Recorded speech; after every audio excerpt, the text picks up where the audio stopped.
Welcome to the Mies Podcast. I'm your host, Josh Sharkey, the founder and CEO of Mies, the culinary operating system for food professionals. On the show, I'll be interviewing world-class entrepreneurs in the food space that are shifting the paradigm of how we innovate and operate in our industry. Thanks for listening, and I hope you enjoy the show. Yo, they say art mirrors life with every stroke of the pencil. I'm giving you folks a glimpse into my experiences you could trace like a stencil. My guest today is someone near and dear to my heart, Barkha Cardoz. Barkha and I have gotten to know each other a lot more over the last couple of years. There were circumstances that I wish were different. During COVID, we lost one of the greatest chefs of our time, someone who had an immeasurable influence on our industry, a mentor to me and countless other chefs, Barkha's husband, Chef Floyd Cardoz. And it was only 3 weeks prior to Floyd's passing that Chef Greg Kuntz, another mentor of mine, and so many others, including Chef Floyd, passed away as well. Floyd and I shared some texts back and forth after Kuntz's passing, and those were the last memories that I have of Chef Floyd. It was a really tough time for me, and of course, so much more so for Barkha. Barkha and I began speaking off and on, sometimes just to swap stories about Chef Floyd, but gradually to discuss some of the incredible initiatives that she was starting to work on. She continued to launch a line of spice blends that her and Floyd have been working on together, and what started as a way to carry on Floyd's legacy has grown into a number of endeavors that Barkha is now launching, and it's really amazing to see her shining and embracing life and simultaneously carrying on Chef Floyd's name while building a brand of her own. She is, in my opinion, the truest representation of strength and love, and I couldn't be more excited and grateful to have her on the podcast today, and more so just happy to be able to call her a friend and be inspired by her. So I hope you enjoy the conversation as much as I did.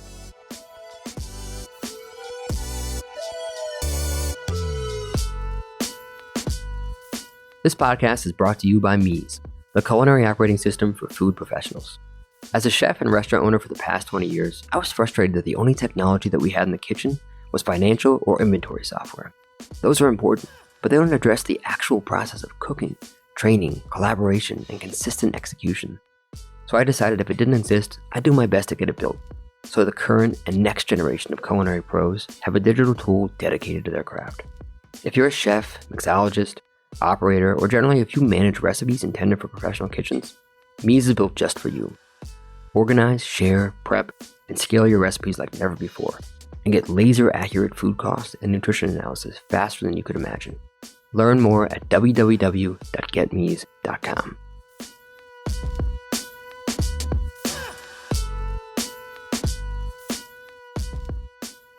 All right, Barkha, welcome to the podcast. Thank you, Josh. Thank you so much for having me. This is just a pleasure.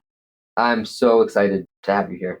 I know we didn't talk nearly as much back in the day when I was working for Floyd at Tabla, but I've just been so grateful that we've had a chance to really get to know each other more lately, although albeit not the circumstances we would have liked for that scenario, but it's been so nice to chat with you more over the last couple of years and get to know you. So maybe we could just talk a little bit about like your background, quickly winding back, a little background on how you got here.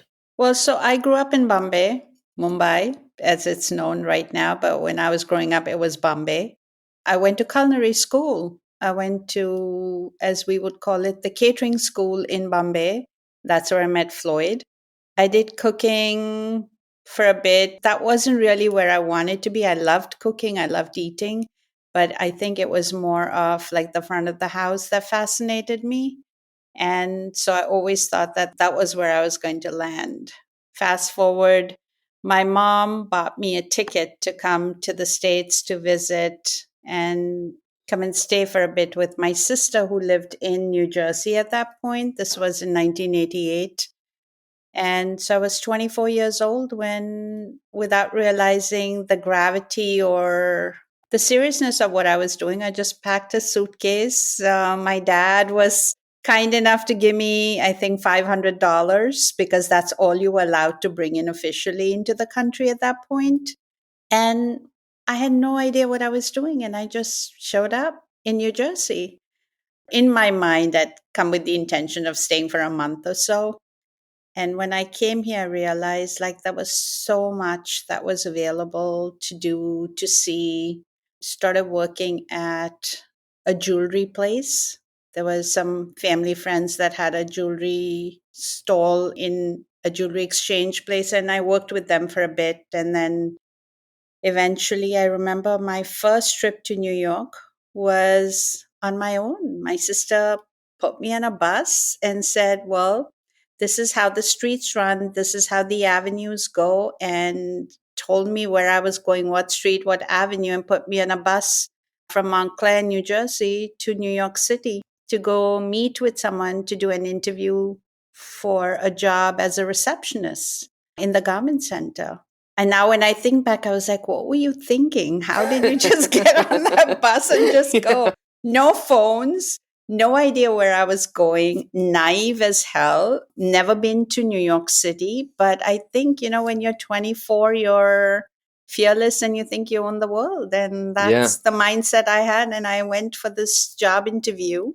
Unfortunately, when you come from any part of the world to the States, no matter what your education is, what your life experiences are, or what your work experience you have, it all goes down to zero when you get here. And so then it's like whatever you get, you fumble, you just grab whatever's the first job you get. And so I knew some Indians that had businesses in the garment center, and one of them hired me to be a receptionist for them, answer phones. And I was like, wow, I'm getting paid. I'm okay with this.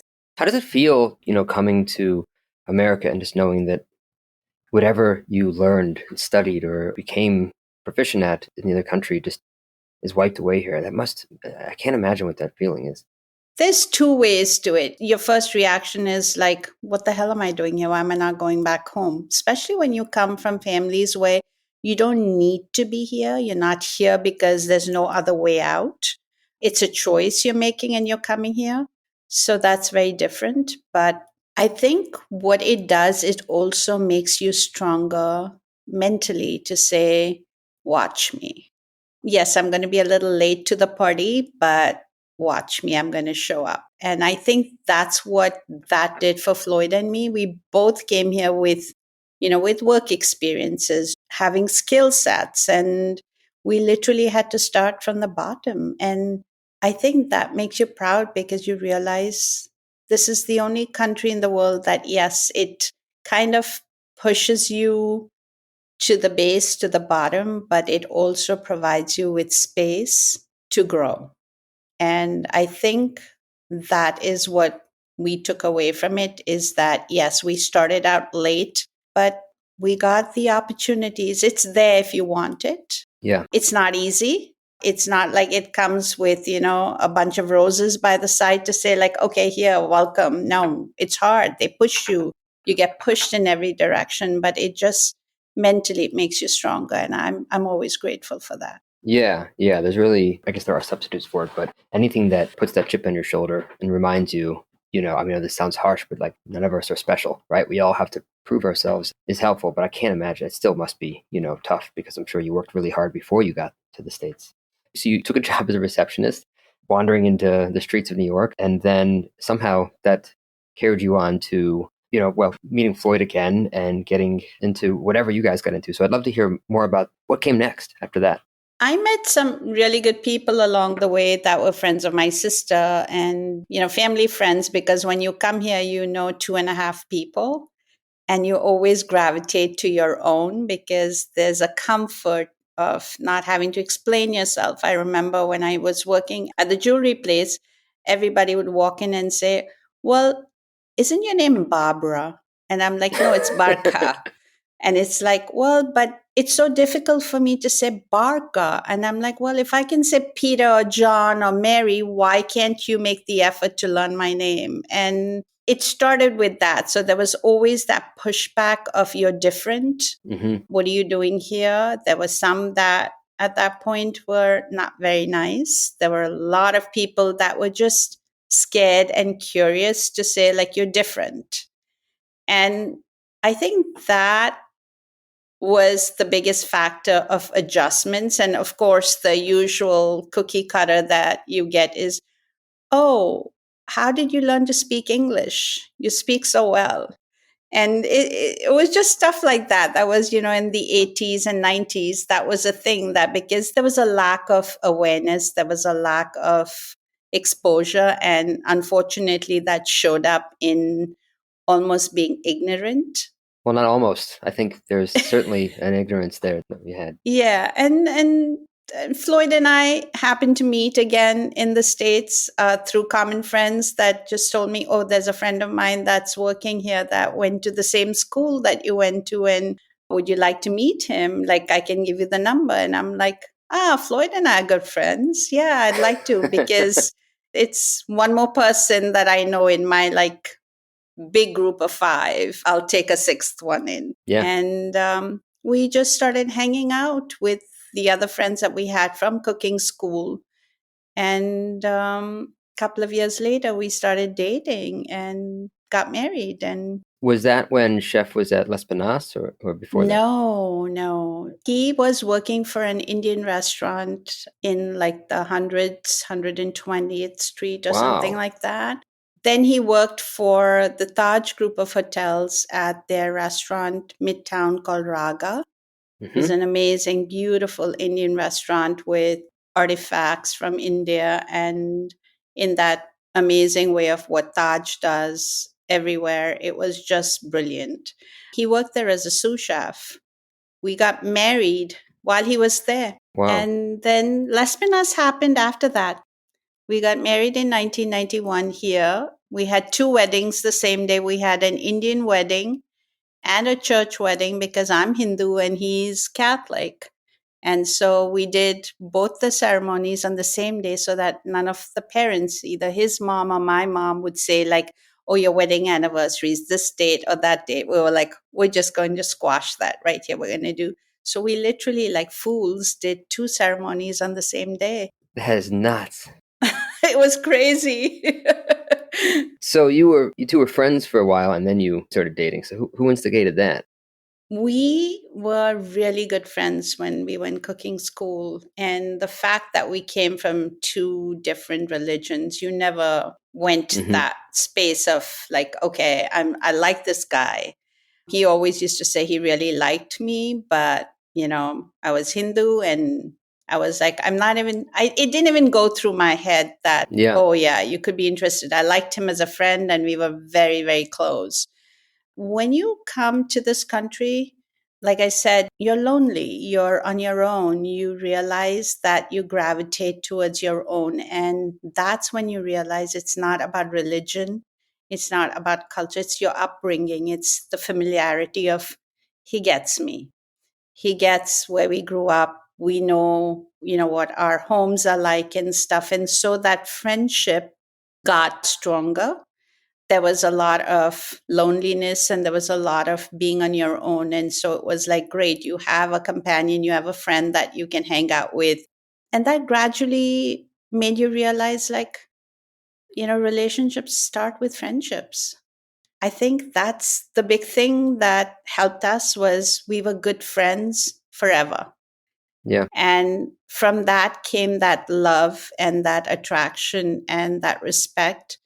But I think it was that first friendship that brought us together. Yeah, and I think it's so true. Like, also just understanding somebody, like really truly understanding somebody is one of the most important, or maybe the most important element to a happy relationship. My wife and I talk this all the time. Is if you don't really understand where someone's coming from, it's very hard to truly sort of like connect with them. It's such a obvious correlation. Yeah, when you're coming to the country, it doesn't matter, if you have different religions or different sects, if you know someone and you're in the same circle, that has to be a huge driver. But, you also really understood him, I think. It showed, so much, I think, over the years from our perspective as cooks, like the influence that you had.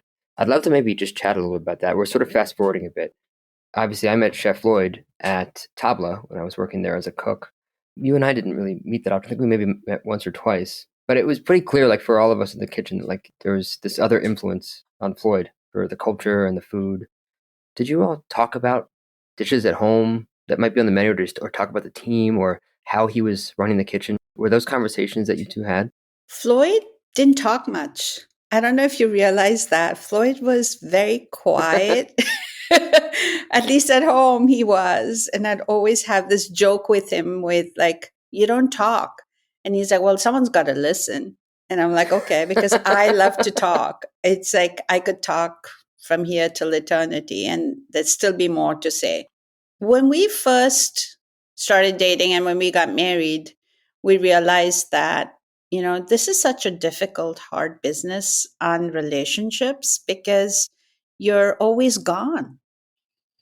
I mean, you work in the business, you love it, it gives you what you want, but your family suffers. Your balance in life suffers because it consumes you. Especially when you're, passionate like you guys are about what you do, you tend to forget that there is stuff around you. And Yeah. we were very clear about the fact that we wanted a balance in life. I think Floyd signed on to that more after we had Peter, where he would come home from Les Pinas, and the days he was off, that first day, Pete would refuse to even look at him because it was like, where were you? Yeah. And then by the time he got used to it and started talking to Floyd or was around Floyd, Floyd would be gone again. And so I think that was something that we decided that we both couldn't be in the business or we couldn't be gone. So we balanced that out. And I missed it. I missed that aspect of life of like, I wanted to be in that business and I can't. And I'm in the garment center doing stuff because I had to be home at a decent hour. So I think it initially started out with just that sharing so that I didn't feel like I was out of it completely. And then as things happened and as life grew, he would share what he needed to share if there was something that was going on in his head or he felt, maybe he wanted a different perspective from an outsider. We talk about it. We talk about people or his reactions or things that happen on a daily basis. But it was never me telling him what to do because, everybody knows what they need to do. I would always look at it at my perspective as an outsider looking in. Well, did you think about this? So maybe this is what happened. And Floyd would never come out and say, oh, you're right. Yeah, I like that. He'd just sit quiet with it. Yeah. But then a few days later, you'd realize he really paid attention to what I had to say because it would happen if it was the right decision or the right thought process that I put out. As far as food was concerned, Josh, Floyd grew up in a family that was very Goan cuisine is very protein, meat heavy. They don't do a lot of vegetables. They don't do a lot of breads. It's very the main dish on your plate has to be a meat, a fish, maybe two meats. And when I started living with him, I'm like, I can't eat like that. I need my vegetables. I need my balance. I need my roti. I need stuff. So he was fascinated because, Floyd always loved food. For him, it was add more to my plate. So he would take some of that, the vegetarian part of it, or, my mom or my way of cooking the meats, and then he'd adapt it. Floyd was very good with, I'll take a little idea from here, or this sparks something, or this flavor profile works for me, and then just run with it. So yes, as far as that stuff, those were the little influences I had, but not on what he did. No. Yeah. So much that I can relate to there as well. Just I hear from my wife, I'll just be in my own head for an hour. And it's tough because, you're not present. I have two kids as well. And she'll catch me and she'll be like, I know you're not here. Back in the day, it was me thinking about food and now it's thinking about other things. But I'm sure that isn't easy to deal with. I know from hearing from my family that it's tough. But even when he is home, I'm sure sometimes he's not fully there because he's thinking about some dish or some iteration of something. It's so funny you say that there wasn't a lot of vegetables, growing up for him because there was so much of that at Tabla. I mean, we were at the green market every single day for a restaurant that used so many spices and there was a lot of meat. There was every vegetable you can think of. And if it was in season, we were using it and never met any chef that could balance spices and flavors the way that he did with still sort of respecting the vegetables. So I have to imagine that some of that came from eating more of those at home. But when you all ate at home, who did most of the cooking? I did. Yeah.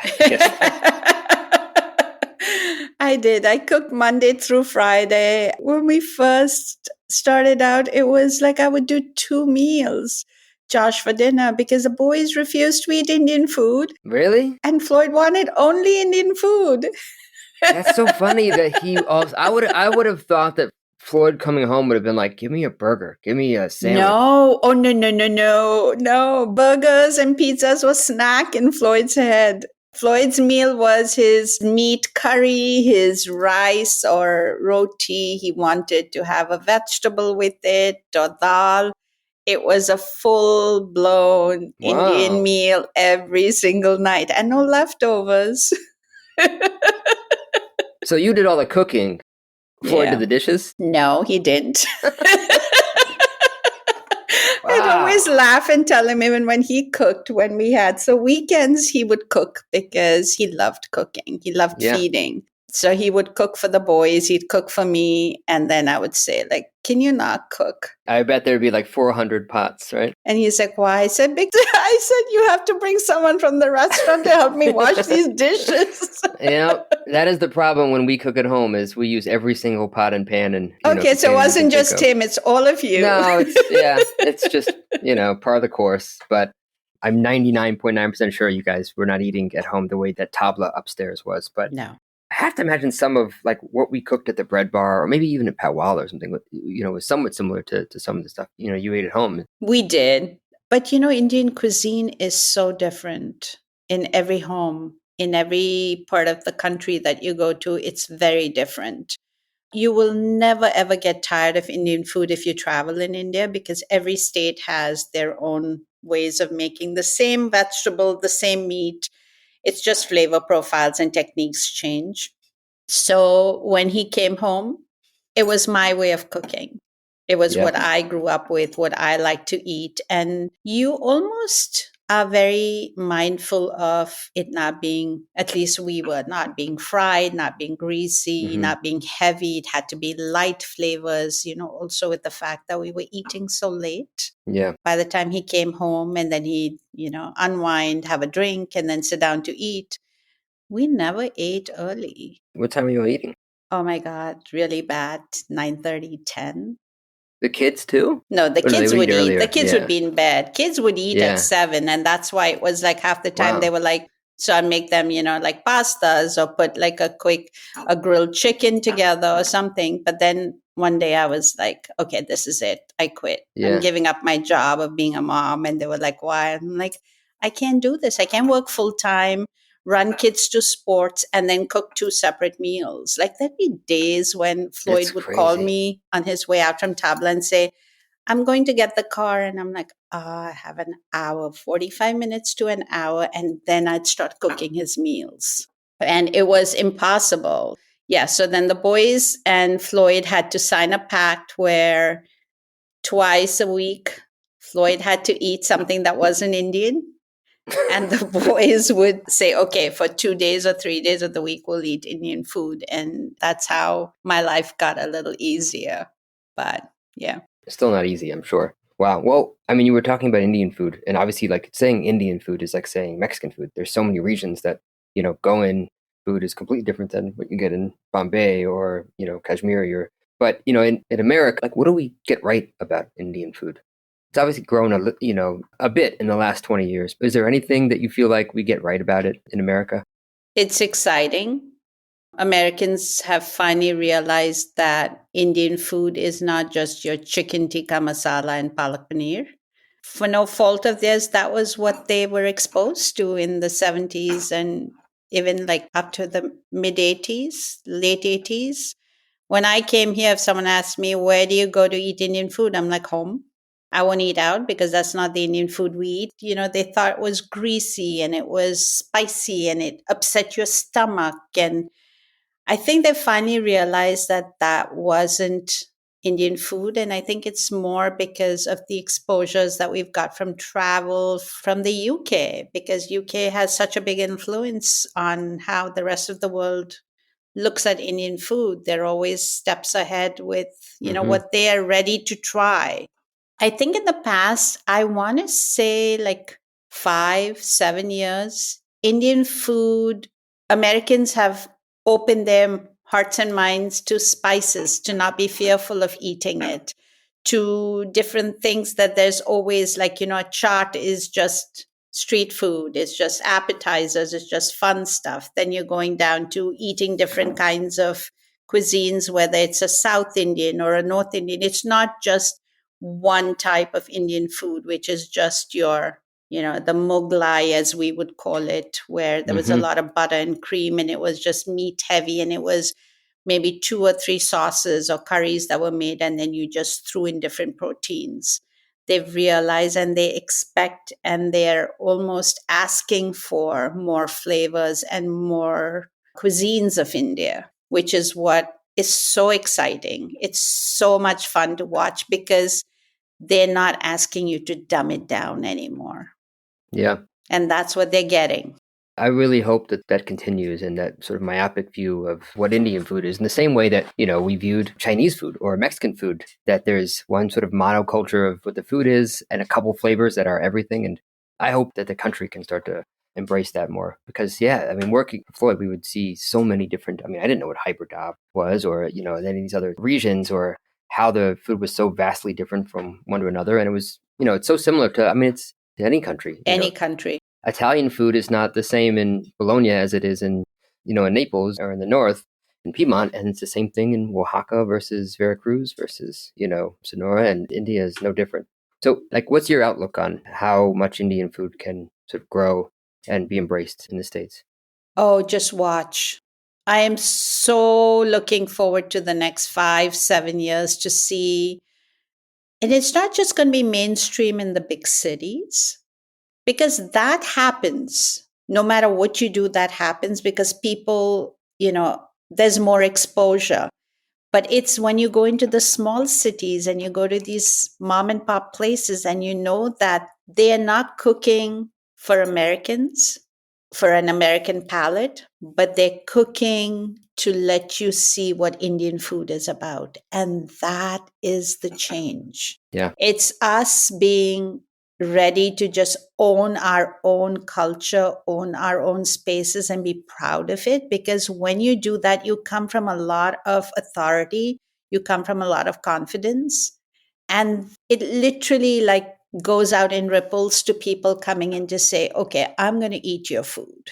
And it's not make your food to suit my palate. Yeah. And that's the transition that's happening with Indian food. And once that door's been open, there's no going back. And it's just going to be amazingly exciting. Yeah.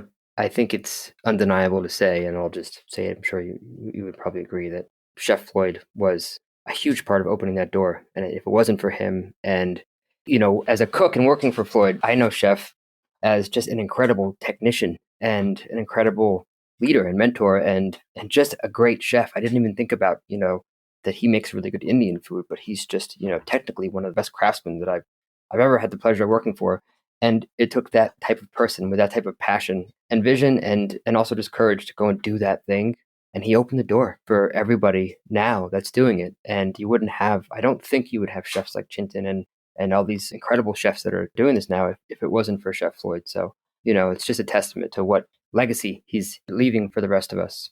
And I agree. I really do think that Indian food is just getting started in the States. I just wish he was there, Josh. And it's so strange. And I'm getting crazy now. I love watching it. And especially these past 3-4 years, just watching where we've come with Indian food. Oh my God, he would be dancing on the rooftops to say, finally, people get it. Finally, I don't have to make it, oh my God, I'm going to make a duck samosa because people get duck. They love it. He did stuff that nobody even dreamed could be done. I didn't. I'm like, where do you get this stuff from? And he goes, it comes from my heart. It just comes from my heart. But to see what's being taken and accepted today for Indian food being Indian food, like you said, Chintan and Ronnie are doing unapologetic Indian. And we had to be mindful of not alienating people from coming in. So yes, he did Indian food, but he was ahead of his time. He was so ahead of his time, and he couldn't do it the way it's done today. But seeing what they did at Bombay Canteen and O Pedro in India, and I would always say to him, oh my God, that food. And he goes, Barkha, we don't have to think. We can just do. And to see the kids, and for me, these guys are all young kids coming up, and I'm so excited for them. To see them just do that without thinking and just doing it without fear, without boundaries, it's just going to be so much fun. Yeah. And I wish Floyd was here to watch it. Yeah, I think he knows. Yeah, like I said, it's a reminder every day. I know I've said this to you, and everyone that's ever worked for Floyd has memories like this, but, the impact that he had, it just keeps coming back, once a week or maybe every other week. I will clean basmati rice and make, something with that at home. And that process of rinsing and putting it through my fingers and, at least 10 or 20 times getting the water in there. I can't help but think of Floyd every single time. And there's 100 memories like that. And I'm just one of the many, many cooks that experience that. So I'm just really grateful that you're carrying this on. So why don't we carry on by talking about masalas? Because you two are working on that and you are now taking it and running with it. So before we get into FC Masala, which is the company that you're growing now, what is masala? So the word masala basically in Hindi means a mix. It's just a blend, a mix. So masalas are basically anything that you put together with different spices. You can either have them whole, mix them together and use them as such, or you then grind them and then you mix them. So normally if you see any Indian person cooking, like most moms or most people that aren't chefs, they'll have like a little tin with different spices that are ground. And then as they're cooking, they'll just throw in a spoon of this and a half a spoon of that and a quarter spoon of this. And that's a masala that they're putting into it. And every region in India has not even region, every home has their own masalas that are their go-tos. Either they'll blend it and keep it so that they can just throw it into, the onions that they're blooming or they're sauteing or as a finishing, or then they buy them if they don't have it. There are even people in India where, depending on the season, just before the rains start, before the monsoons come, that will blend 18, 20 different kinds of spices put together in different ratios and make these bottles and jars. There's a community called the East Indians in Bombay that will actually have women sit there and actually physically pound all these spices. And then they stuff them in bottles, dark, your beer bottles that are dark so that it doesn't absorb light. Stuff it in, seal them, and that's their bottle masala, their secret spice to cook most of their food with for the year. Yeah. So that's what masalas are. It's basically just a mix and a blend of different spices depending on how you like to use them. Thank you for sharing that. It's so funny how in the States we not only bastardize, but there's like these duplicate words, like chai tea. Oh, please. Oh. Masala spice mix, mole sauce. I think it's just, again, that sort of myopic view of everybody just latches onto this one thing and they assume that that's it and don't dig any deeper. And obviously I know what a masala is. I work for Floyd, but the misconception that's there is just crazy funny that there's all of these sort of double words. Yeah. Also, I think Floyd's pet peeve was when someone came and they wanted naan bread. Yeah, naan bread. Yep. Yeah. Yeah. Well, curry powder. Yeah. Oh. I'm sure a lot of you know that was like no. But again, I think in 5-10 years, maybe those will be more ubiquitous terms that people will know. So, okay, now we know what a masala is. Let's talk about FC Masala and how it launched, to the origin story of the brand, and maybe just talk a little bit about what it is. Basically, like I told you, I would cook, right? And then Floyd would call me and say, it's 30 minutes out, 40 minutes out. And I'm like, I'm on the line in my house and he's going to show up and he's going to want his meal. And there were days when I was well prepared and my head was all together and I'd cook. And there were days when it was just like my entire day had gone past me and I was still trying to catch my breath. So I would then actually use pre-prepared masalas that Floyd never knew I had hiding in the pantry. Yeah, are we whispering right now? And I would just put those in whatever meat or whatever I was cooking because we never kept pre-ground spices at home. It was something that Floyd would not be happy with. And I realized that we needed to cook and I had to grind my spices, and not being someone that was really quick on my feet to think about what to make to put dinner out, I would stumble and I'd have roadblocks with cooking. And so I'm like, I'm just going to keep a few of these. So these are like my go-tos when I'm stuck. And I always thought Yeah, a little bit of this here, a little bit of that there, it won't make a difference. And I would cook. And he was just one of those kind people that was always grateful that you had a meal ready for him when he came home. He'd sit, he'd eat, and then in the night he'd say, "Did you have a rough day today?" And I'm like, "Why are you asking?" And he goes, "Well, I think you used some masala from somewhere." And I'm like, "How do you know?" He goes, "Well, last time I checked, I'm a chef, right? I do know my flavors." Wow. So that became the standing joke between us that, if he didn't help me Monday through Friday with different things, he'd probably eat like one of the store-bought masalas in his curry and he wasn't happy about it. So we started blending small quantities and keeping, or he would prep things for me and keep Yeah. them, and stuff just to help facilitate all the stuff that was going on with life and family. I'm surprised he didn't just have us in the kitchen do that. Oh, no, he would never do that. He would never do that. That was one thing he was very clear about because he grew up in kitchens where it just became an extension. And he's like, they're tired. Their people are done. That's why he would never eat at the restaurant as well. He wanted to come Yeah. home and eat his regular food, but he'd be very awkward to have people cook for him, even if he had to, because he's like, I can't do that to people. It's not fair. Yeah. So It's funny. I think most of us would probably have been really excited to be able to cook do it. for him. Well, yeah, or just like, oh, we get to make a spice blend. Yeah. He loved his family meals for that. By the way, usually, one of the tells of a really great restaurant is how good the family meals are.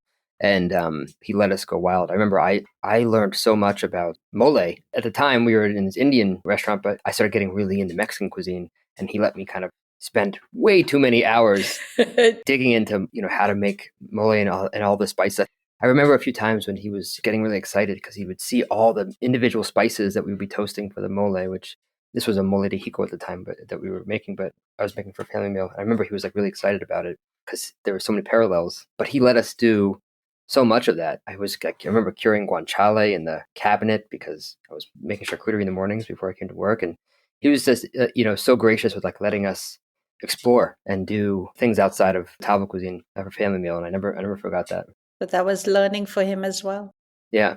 He loved it because there was always parallels to everything that was being done. Mm-hmm. So he'd help me with that stuff. And that became our go-to with having blends in the house, having masalas in the house so that it was easier for me to do stuff for us as a family. And then I'd always say to him, we should do these spice blends. And he would always say, it's not easy to do that because at that time there was no e-commerce. It was all, shelf space and retail. And he goes, who's going to do it? Who's going to do this full time? And I'd always say, I'll do it. And he would laugh at me and he's like, you can barely get through your day and you want to add more things to your plate. Like, leave it. It's not going to work because then you're going to drop it. His thing with me was always, you start something and you'll drop it. And then it doesn't happen. And I realized the reason for that was my priority was family and him and my kids. And that was something I wasn't ready to drop. So everything else had to be dropped. And we just started making the masalas. And the kids started asking for those when they went to college. And so that's where we got our whole thing of doing the blends. And 2019 is when we started working on it together to say, okay, because I was always like, I need to know what I'm going to do when I grow up, Floyd. The kids are gone. What am I going to do? And so that's how the masala started. Got it. And I know you partner with Burlap Barrel, who I'm talking with Ethan and Nori, actually, I think tomorrow on the podcast. But what I'm curious about, I know this sounds silly to say this, but I don't know how they're so good. Like, you buy spice blends all the time at stores. Like, well, some people do. And I've tried all of these, obviously, and we did a few for the contest, which we'll talk about. But all of them are like, they're so fresh and they're so like strong in a good way. How do you maintain that? You open up this jar and it's like, holy shit, this is. I remember having the garam masala and just, whoa, I don't even need to do anything to this. I just sprinkle it on grapefruit and it was delicious. What do you do to keep it so fresh and so pungent? So I think it all starts with what you use as your basic single spices to make a blend. Hats off to what Ethan and Ori do with sourcing. It's amazing because they literally go to the source. They buy the entire crop for the season from the farmers. So you know that there's no adulteration in the spices. You know it's not sat around, till it's actually physically brought over. The moment it's dried out and it's packed, it's here. So the freshness of that is something that we're not used to, because every blend that you see, you don't know where the original spices came from, how long they Mm-hmm. were sitting around, and then they were blended and then they were packaged, and then that sits for longer. Whereas here, the spices come in, and most of them, we initially, when we did, we were grinding everything. So you knew it was literally not even like a 6 month old harvest that you ground and you mix together. Then it's just the balancing of the flavors. And the first three spices that we did, which was the Goan masala, the Kashmiri, and the garam, Floyd and I had been working on those flavor profiles in 2019. Ethan was sending us samples, and Ethan always says, Chef gave me like one clove and four cloves, and I'm trying to like now take that up to levels where I can actually make enough. And Yeah. so there was a lot of work and tweaking to do.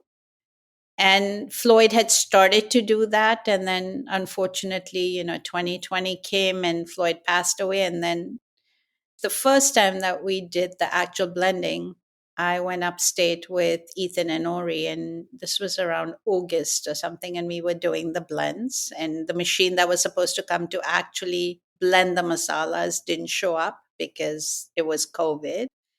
And so we used those big commercial coffee grinders. We ground each spice, all of us. And then we had these mixers that we were trying to do and we couldn't. So we physically had to go into 250 pounds of spices and mix it up. And my biggest fear at that point was I wasn't afraid of the flavors, but I was afraid of the bulk in which we were doing it if I knew what I Yeah. was doing, because it was Floyd's here. Floyd will figure it out. Like he'll tweak it. Even when I'd cook, I'm like, can you just taste it to make sure it's okay? So I'm like, where are you? Why are you not tasting? And he wasn't there. And that's when I realized like I had to go in, dig deep inside me and just say, I know these flavors. We've done it for so long. We've cooked with it. I've cooked with it, and just own it. And I think that's what you see in those flavors is just us owning what we're doing. They're incredible. Thank you. I have to ask, when you're testing spice blends, are you testing by using them to cook something? Like, you're cooking 12 different batches of the same braised chicken or something with the spice blend? Or are you just tasting the blend? Like, how do you actually iterate and test these blends? I do both, because I sit in a space of knowing flavors of what I'm doing. Having cooked for, I don't know, over 30 years now with those kind of flavors, you kind of know where it needs to be. Mm-hmm. So initially, it was the hardest thing was pulling back for the amount of spices I use for the blends, because I wasn't used to the intensity and the freshness of Yeah. the flavors that Ethan and Ori were giving me for the raw spices. Mm-hmm. That was the hardest initially, because it was like I just put in and I'm like, oh my God, this is so strong. And you realize that every spice that you put in carried its own weight and intensity. And so to dial that back and to get those proportions together took the longest, of figuring out, oh, the pepper here is just way too peppery. I have to be careful. Or, the cinnamon is overtaking the whole blend. Yeah. Once that was done, my sweet sons, they were my guinea pigs. It's like, I'm going to cook. I want you to try, because I wanted someone that had eaten with us before, or eaten Floyd's food or my food and tried the flavors, knew what we were doing, or had that experience of understanding what it was. And so the boys had a lot of meals with me where I'd cook. And I'm like, can you just try this? The funniest thing was I didn't realize when we went up to blend them, Ethan and I were standing there. We had blended like 10 pounds of, I think it was the Kashmiri masala.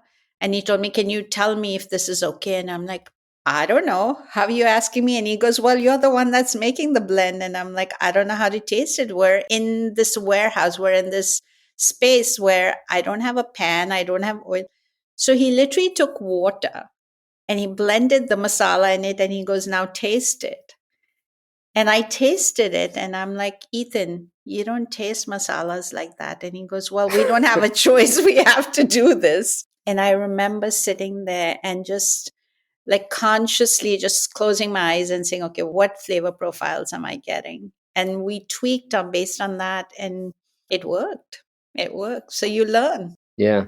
I love the Kashmiri. It's almost like, and maybe it's the same as like a Rogan Josh kind of blend, but it is very similar. It's got the fennel and it's got all Yeah, those flavors, yeah. the sweetness and the heat and, you know, the Mhm. spiciness. And that is like one of my amazing favorite ones to use because it blends itself not just to meats, to vegetables, to you can do it with dals, you can do it with stews, anything Yeah. you make. It's just that oomph that people don't realize how amazing it is. Yeah, it's really, really, really good. I still think the garam masala is my favorite just because I love that flavor profile. Actually, the goan masala is really good too. They're all really good. You're carrying it on. Obviously, you and Floyd started this, and now you're growing it. Like, what are sort of the motivations behind continuing this, and what's the goal with the brand and the company? So when I first started doing this, I think it was just me finding ways to hold on to Floyd. We started with the masalas literally right after he passed, where we continued with it. So for me, it was I have him with me. He's alive with me. He's in my kitchen. He's standing there. He's watching me. And for me, it was survival. For me, it was just help me get up in the morning because I have a purpose and I have to get up and do something. And it's something with Floyd. He's not there physically, but I'm still doing it with him. And that was my driving force initially with the first three because he and I had worked on those masalas together. We had, started to try them out. So there was a confidence that I got this because he's there with me. And he showed me the way. When we went to the next lot, there was this feeling of testing myself and testing my own thought process, my experience, and my flavors to see if I could do something. Or was this just whatever Floyd did and that's all we did? Because, we always lived with this thing of it was him and me, it wasn't just me. Mm-hmm. And I wanted to test the waters for myself to see if I could do something on my own. So the chaat masala is all mine. I did it from scratch because I loved my chaat masala. He would tease me that if there was no chaat masala in the house, this lady is not going to be a happy person. Like I had to put it on everything I ate. I love chaat masala. The green tikka, we all love the green tikka. And I was, how can we not have that? So we did that. And then Vindaloo was something that was on the back burner with us initially. And I just knew that that was a flavor profile I wanted. But what I'm trying to say is going from survival to just get through the day to actually testing myself to see my own boundaries and to see if I could do that to where I'm now, where it's actually joy. It's a feeling of accomplishment, not just I can do this and we're doing it together and I'm driving the car and he's sitting at the back, but he's still there in my ear, to the fact that it's giving me a sense of purpose. It's a huge purpose because this is not just about the masalas. There's a bigger picture here for us. So it's giving me the opportunity to meet new people, to teach people about food, to teach people about flavors. It's helping me build a community around myself with people that I would have never had the opportunity to meet. But the biggest thing for me is I'm keeping his legacy alive with paying it forward. I'm given that space to do something bigger than just masalas. It's incredible. And by the way, that one is delicious. I got the FC chaat masala in the summer, right as we were like picking tomatoes from the garden. And that chaat masala, just with some fresh heirloom tomatoes with some sea The salt. best. So good. Oh my gosh. The it's so good. best. And you know what's funny? We didn't make chaat masala at Tableau. We bought. Nobody makes chaat masala because No, we how use it on can the you make snacks chaat and- masala? There's like a standard of chaat masala and that's all you eat. And so I was so fearful when I was making this chaat masala. I'm like, Floyd's going to come out of his grave and smack me at the back of my head saying, how dare you? But I was just pushing myself to say, okay, you need to own this, so do it. Yeah. And that was one of the scariest ones I've made because it was all me. Yeah. But I'm so proud of it because I love it. I love it. Yeah. It's delicious. And it's like, of all the masalas, it's the one that you can just use the quickest. Like Yeah. on, just if you're making a salad or something. There's no thought process. Cucumbers, tomatoes, watermelon, Yeah. mango, Yeah. anything. You don't have to bloom it. No. Even dal, like you finish your dal or anything and you add it, it gives it that little tartness that you're like, I love it. Yeah. Obviously, you know this. We did a contest with the masalas with Mies, my company, and I mean the outpour from the chefs was incredible. You said to me when we started talking about like, hey, let's do a contest and have chefs to use the masalas and get it in their hands.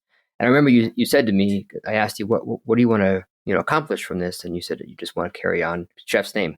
You didn't say let's sell more masalas. Let's make sure we get all these people onto the website. It was carry on his name. I thought that was just the noblest and best reason to do something like that. And I thought it was incredible. And our audience of chefs, there's about 15,000 chefs on the Mies platform, and we were surprised to see the response of just everybody so excited to use these spices and seeing them use them in ways. I was even surprised how they were using some masalas. What was your reaction? Like, how did you feel about the recipes that were being created from that contest? It completely blew me away because yes, we're exposed to food. We eat different cuisines. We know how to cook some things, but to see how people took these spice blends, the masalas, and ran with it. I mean, yes, I did get the ones that I kind of expected, which were Indian, and they were amazing. They were just stuff that I am like, I forgot I could cook it this way, or I forgot I could use it this way. But to see others take it, and, my big thing in life and Floyd's was don't be fearful, right? Don't draw those boundaries. Don't have those spaces and boxes where you put yourself with the cuisine. To see what people did, taking their own culture and their own food or their own experiences, and then adding these flavors and marrying them and producing such amazing dishes, we're just so enriched. And that is when this contest started and when we started getting all the recipes in, coming to the deadline. And every time I'd look at something, I'm like, oh my God, Floyd, you must be so proud. There's one more that actually took from your mindset of don't be fearful, just use them, just embrace them. And that's what, when we did these masalas, we wanted people to just run with them, not boundaries, not say the only thing you can use them is for Indian food, so I can't buy them. Mm-hmm. And these recipes just prove that we were right all along, that there is spaces for it. You just have to have an open mind. Yeah. What was so fun for me was there was this dichotomy between serious professional chefs that were doing things like these desserts that were, and poor Thai chef Thai I know. Shout out to He him. said he had had to make a fun. lot of these things. he's like he would call me be like, Josh, this recipe has 77 steps and it's going to take me 3 days. But they were incredible. Some of the desserts that they were doing with the masalas were incredible. But I think the thing that touched me the most was that mom who made the enchiladas. Yes. With, I think it was... She made a chicken enchilada with the vindaloo mole. With the vindaloo. And it was... You could just look at a recipe and be like, oh, that's going to be good. I know. And it wasn't super complicated, but it was smart. And it was like she could make it quickly. And it was delicious. We've made it and Ty made it. And I was just like, wow, this is what is supposed to happen. There's someone taking this and using it in a net new way. And I was just so cool to see not just the really, really serious professional chefs, but even the home cooks doing things that surprised me. It just blew me away because what I took away from it all is you can take different cuisines and yet you can bring them together to become whole and keep the integrity of both. And that's what they all did. Yeah. How can you not enjoy that? And I wish we would have a place where we could have all of them bring their food and we could have a party with it because it was just amazing. It was just so beautiful. We'll probably be doing some sort of recipe book or cookbook with that in the Mies platform with all the recipes. That'd be amazing. Yeah. Well, speaking of that, you're working on a cookbook. Can we talk about that a little bit? This cookbook, it is very dear to my heart because I have heard from so many people I love the spice flavors, but I've used it for one thing and then I don't know what to do with it. And as Cardoz Legacy, our big focus is teaching people to not fear flavors, to not fear how to cook with anything, to just, own it and cook from their heart, because it just makes your food so much better. And so, what I have done is I am working with Jacqueline Raposo, that is this amazing journalist and friend, dear friend of ours for years, that did our Floyd Cardoz website. And she and I have been working where I'm writing recipes down with things that I cook at home, things that are easy to do. And okay, with different masalas or different things to do. And then she sits there and she does, what people that write cookbooks do, is how many spoons of this? Is it level? This is this. I'm like, don't ask me. I'm just writing a recipe down for you. And she's like, well, you need it to be perfect for someone that's going to use it to know how to do it if they've never cooked before. So my mindset has changed of taking it for granted that it's my son's cooking or it's someone I know that knows how to cook that's cooking, but to actually make these recipes simple enough for someone that has never cooked Indian food before, but wants to use the masalas. And so those are the recipes, things that I cooked at home for Floyd, for the kids, for my family, just simple stuff that you possibly have never seen on a menu anywhere because they're too simple. But I feel like our homes need that. So that's what I'm doing. It's about 30, 35 recipes that we're putting together with different aspects of cooking, whether it's rice or meats or vegetables and stuff like that, Yeah, it's fun. I can't wait. It's And simple been is fun. usually the best. So there's only one spice that I'm afraid of. I don't know how we barely ever use it, but I don't know if you ever cook with it. Asafoetida, as always. Asafoetida. Why do we use this? You know why you use it? It was basically used for when you do lentils or you do your beans. They're hard to digest. So that helps with that a little bit, with the gassiness, with vegetables and stuff. But it's also used for cooking for the Jains or the Gujaratis that don't eat. Some of them, the Jains, don't eat onions and garlic, the alliums. So to get that flavor profile, it gives you a little hint of that. So you use that sometimes, but it's basically, you have to be very careful with that, because if you put too much of it, that's all you'll taste in your dish and you're like, I don't like this. But it helps with digestion, and it also helps when you lack that onion and garlic flavor. Yeah. It's got quite the kick. Potency. Real quick, you mentioned the Cardoz Legacy. There's also a scholarship, right? Yes. We started this scholarship 2 years ago with our company in India, The Hunger Inc., Samir, Seth, and Yash. And we all didn't know what to do, right? We're all sitting with this mindset of Floyd had two big loves in his life, food and mentoring. And we thought, what better way to pay it forward than to help somebody get through cooking school with his legacy, with knowing that, his name and his background helped them.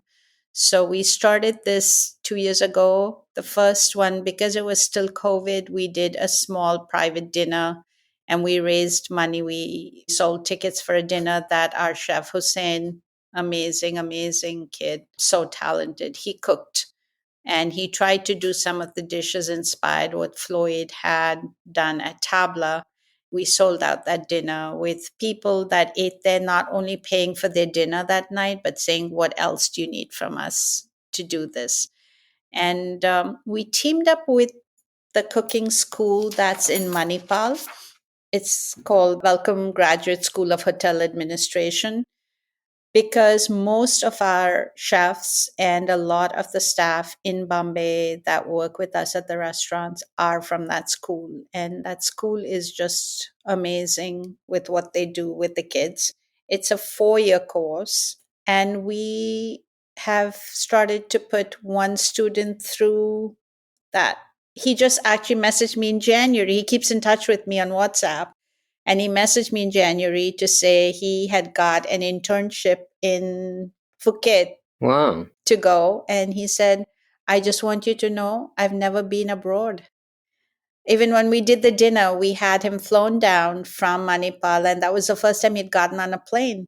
He'd never been, and he says he's grown up in a home. His mom's a single parent, and she works as a housekeeper for someone, and she takes care of her children. And to see that we are going to make a change in his life, giving him experiences and teaching him, he shared with me once, he said, "Ma'am, I have never been in a space where the food, I have so many choices, just going into the canteen to have my meals.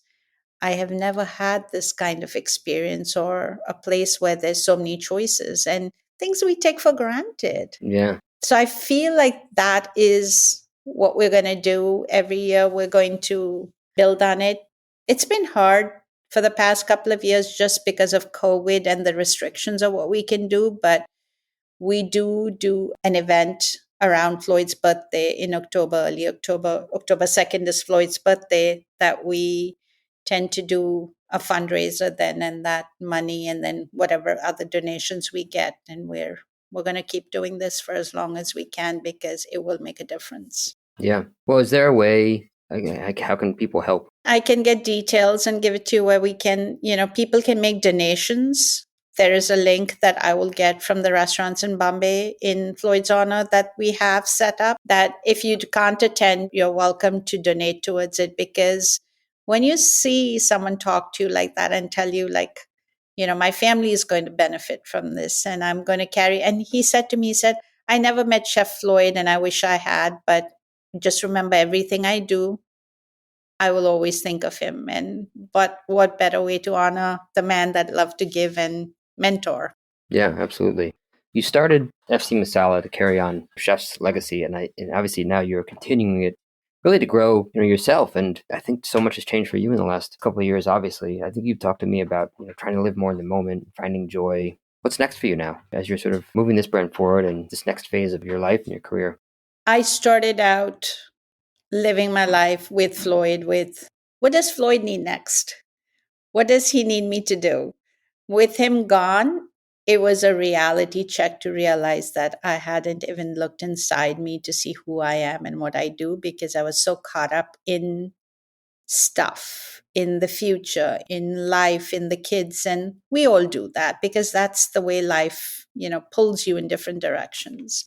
When he passed, I was so sad and so upset that he was just 59 and he was gone. And I think with sitting with that for quite a while, I realized that he was only 59, but he lived 59 rich years in his life. He lived every day in the moment. Josh, there was not one day when Floyd didn't get up with something to do or something that he needed accomplished. And no matter what the day before had brought to his plate, every day was a new start. Every day was exciting. Every day was, okay, today we get a clean slate. I'm starting over. And it's not just that he said the words, he lived it. I heard him, I saw him do it, but it never registered in my head. After his passing, I realized, like, yes, he did only 59 years, but look at what all he did with himself, as far as not just accomplishing being in the restaurants, getting this name, but as a human being. He was present for all of us. He was present for family. He was present for himself. And there was not one day that he had a regret of, I think his only regret was there weren't enough of hours in the day. He lived it to every moment. And I have started to do that for myself, where I'm not getting distracted by stuff and things, but more about moments and people and experiences of being here, being present. I want to be there because life's unpredictable. And what else do we have other than ourselves to hold accountable to say, I'm here today? So I'm doing a lot of that. And in that, I've realized that we need to showcase one another. We need to live for one another. It's not just about what am I doing next for myself and where am I going from here? Because I don't take anything with myself.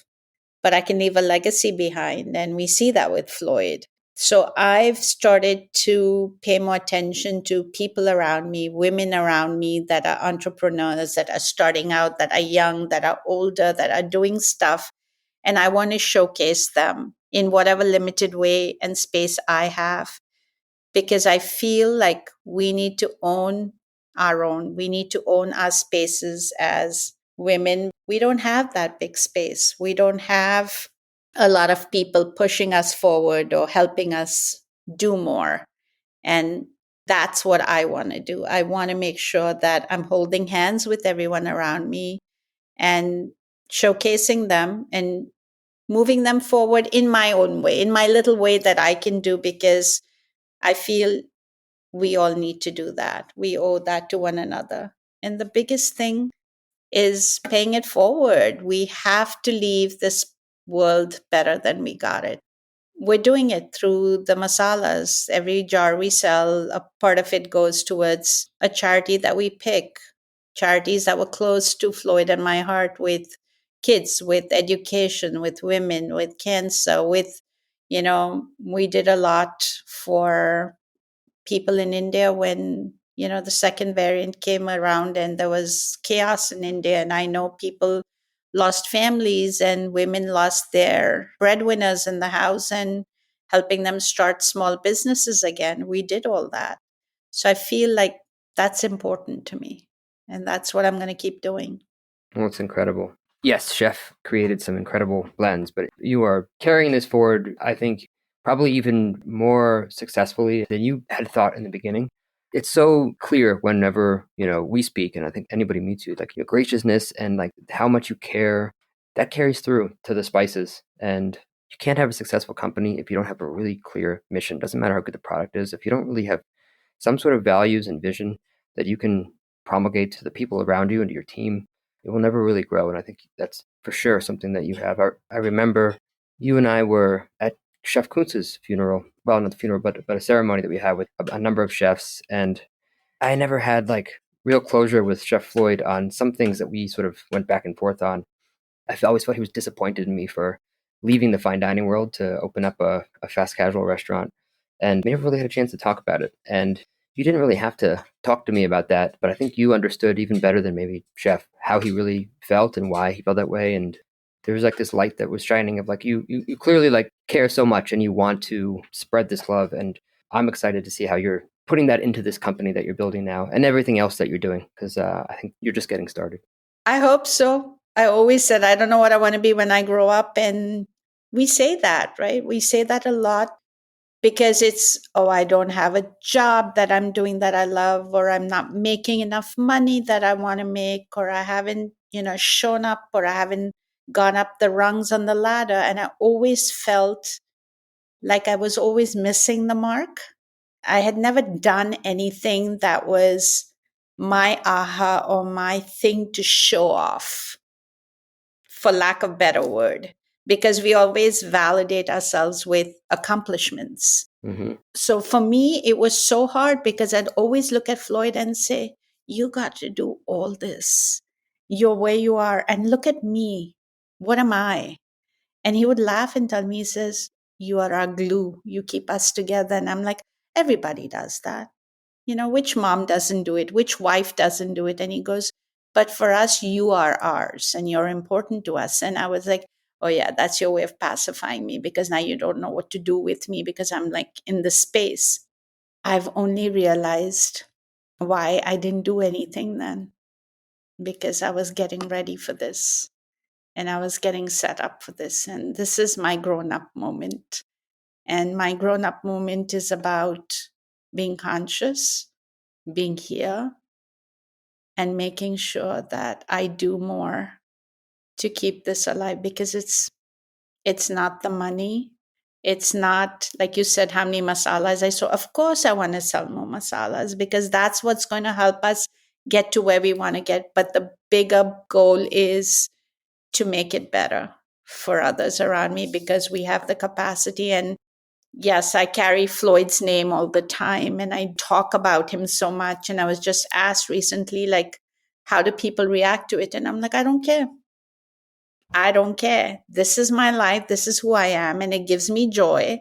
It gives me solace and it gives me purpose. So as long as I can do that, I'm going to keep saying his name. And hopefully others around will take it for what it is and help us make it better. But I cannot not acknowledge that none of this would be possible without these amazing human beings, all of you around me.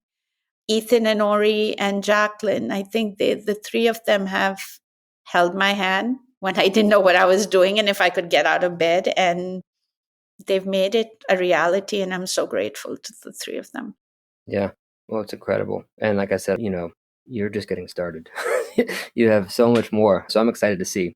You talked about talking to other women founders and entrepreneurs and just people in general. Is there anybody right now that inspires you or mentors that you have that are sort of guiding you on the way? My biggest inspiration is my children. They have literally shown me how to take a situation or a space that was so hard. And as a dear friend of mine says, we live in an upside down world when something like this happens to us. And they have shown me how they've taken that upside down world that was just thrown at them and turned it around and stood tall with dignity, with grace, like dad would have. And dad taught them by everything he did. And they just show me the way. As far as women and business is concerned, I think the one person that holds a lot of space, and I just met her, was and is Asma Khan, the chef from London. And I spent 3 days with her at the Welcome Conference because we, stayed at the hotel and she didn't know her way around in New York because she hadn't been in New York for a while and things changed. So she and I were sharing Ubers there and spending the day together and coming back. Listening to her talk about, just being another human being that loved to cook and not having the space or not knowing if that was something she could do. But not only has she done that so amazingly with such pride and with not compromising on her food, but she's aware that she has a place in the world where she is honoring the women that came before her that did it and just did it at home. And she's honoring the people who are with her. These are mainly women that are immigrants in London that have not cooked on a professional level, that are cooking with her, have learned. She's helped them build their homes and get secure. And she's doing it for the future generation that's going to come beyond her because she says that, how can I not leave them inspiration? And that, to me, sat so strongly to say, it doesn't matter where you are. You have that space if you're aware of it and you want to do it. And she inspires me all the time. I love that. Well, thank you for sharing that. Is there anything you would want to tell, the audience or your friends or your colleagues, anything that you'd like to sort of leave us with? The biggest thing I'd like to say is thank you, because I wouldn't be where I'm sitting if it wasn't for everybody. And I don't mean it just the women in my life or my family, but for everyone. But people like you, Josh, that didn't know me, knew me as Floyd's wife, knew of me. I cannot even begin to naming people, to putting a list together because there is no list. It's an endless roll that goes on that will never end. And if it wasn't for the love that we got and we still get, that still shows up on my doorstep in different ways every single day, I don't think I would have ever gotten out of bed because I had to show up. I had to show up for myself. I had to show up for my kids, but I had to show up for all of you that showed up for me because you didn't know where to go, or you wanted to show up because you knew we were hurting. And I cannot even absorb and thank everybody for that. So I'm grateful for that. And I'm like, we're going to have some fun going forward. We're just going to have a lot of fun. Well, that's for damn sure. Thank you, Barkha. This was incredible. Thank you. Always a pleasure to spend some time with you. And I hope we can chat again really soon. We will. We will. Thank you.